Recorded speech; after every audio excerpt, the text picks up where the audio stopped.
দর্শক, প্রধানমন্ত্রীর বরিশাল সফর নিয়ে আরও জানাতে আমাদের সঙ্গে যুক্ত হচ্ছেন সহকর্মী মেহেদী হাসান। মেহেদী, প্রধানমন্ত্রীর বরণের প্রস্তুতি কেমন বরিশালবাসীর একই সঙ্গে জানাবেন।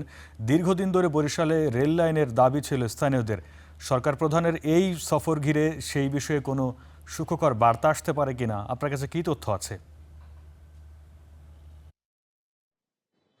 আরিফ, আপনাকে ধন্যবাদ। আপনাকে শুরুতেই যে বিষয়টি আপনি জানতে চেয়েছেন সেটি যদি জানাই যে আমাদের সাথে কথা হয়েছে বিএনপির সর্বস্তরের নেতা, এখানকার মহানগর, জেলা এবং বিভাগীয় সাংগঠনিক সম্পাদক, কেন্দ্রীয় সদস্য যারা রয়েছেন তাদের সাথে। তারা যেমনটি বলছেন যে শুধুমাত্র রেল লাইন নন, এর সাথে আরো বেশ কিছু সম্পৃক্ত রয়েছে, যেমন ভাঙা থেকে কুয়াকাটা পর্যন্ত 6 লেন, বরিশাল ভোলা সেতু, ভোলার গ্যাস বরিশালে নিয়ে আসে এবং কুয়াকাটা বিশেষ করে এই পর্যটন এলাকাটির আলাদাভাবে উন্নয়নের জন্য যদি মেগা প্রকল্প, এই বিষয়টিও কিন্তু কালকে আলোচনায় আসবে এবং এটি নিয়ে প্রধানমন্ত্রী ভালো কিছু ঘোষণা দিবেন এমন কিন্তু প্রত্যাশা করছেন। প্রস্তুতির তথ্য হচ্ছে এখন পর্যন্ত তাকে বরণ করার জন্য, যেহেতু প্রধানমন্ত্রী হিসেবে এই প্রথম সফরে আসছেন বরিশাল, এর আগে তিনি 4 ফেব্রুয়ারি এসেছিলেন, তখন কিন্তু বিএনপির চেয়ারম্যান হিসেবে বরিশাল বেলস পার্কে জনসভায় ভাষণ দিয়েছিলেন। তার 5 মাস পরেই কিন্তু তিনি ইতিমধ্যে আসছেন বরিশালে। ফলে দক্ষিণাঞ্চলে কিন্তু এক ধরনের উৎসাহ উদ্দীপনা চলছে। আমি এই মুহূর্তে রয়েছি বরিশাল সদর রোডে সোহেল চত্বর এলাকায়। কিছুক্ষণ আগে এখান থেকে একটি মিছিল প্রধানমন্ত্রীকে বরণ করতে এবং প্রধানমন্ত্রীকে শুভেচ্ছা জানিয়ে একটি মিছিল বেরিয়ে গেছে।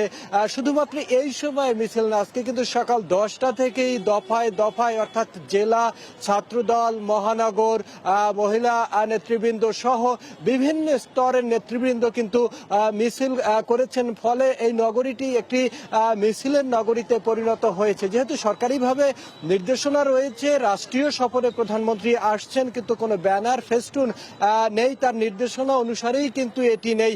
তবে বরিশালে যে 3টি স্থানে তারা অবস্থান করার কথা, এর মধ্যে প্রথমত বরিশালের 1 নং আসন অর্থাৎ গৌর নদীতে আগামীকালকে সকালে বৃক্ষরোপণ কর্মসূচি উদ্বোধন করবেন বাটাজোরে। সেখান থেকে দুপুরে বরিশাল নগরীর 30 গোডাউন বৌদ্ধভূমি এলাকায়, সেখানেও বৃক্ষরোপণ কর্মসূচির উদ্বোধন করবেন প্রধানমন্ত্রী। এরপর কিন্তু বিএনপির জেলার যে নেতৃবৃন্দ রয়েছে তাদের সাথে একটি ইনডোর কর্মসূচি রয়েছে, সেটি জেলা শিল্পকলা একাডেমিতে।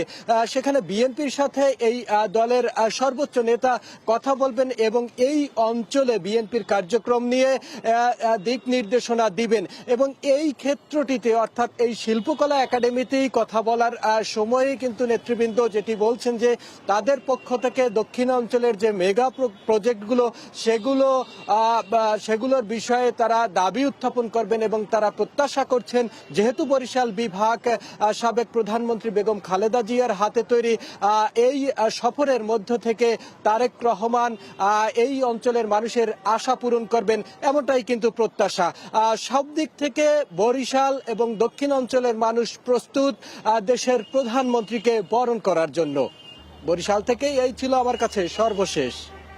ধন্যবাদ মেহেদী।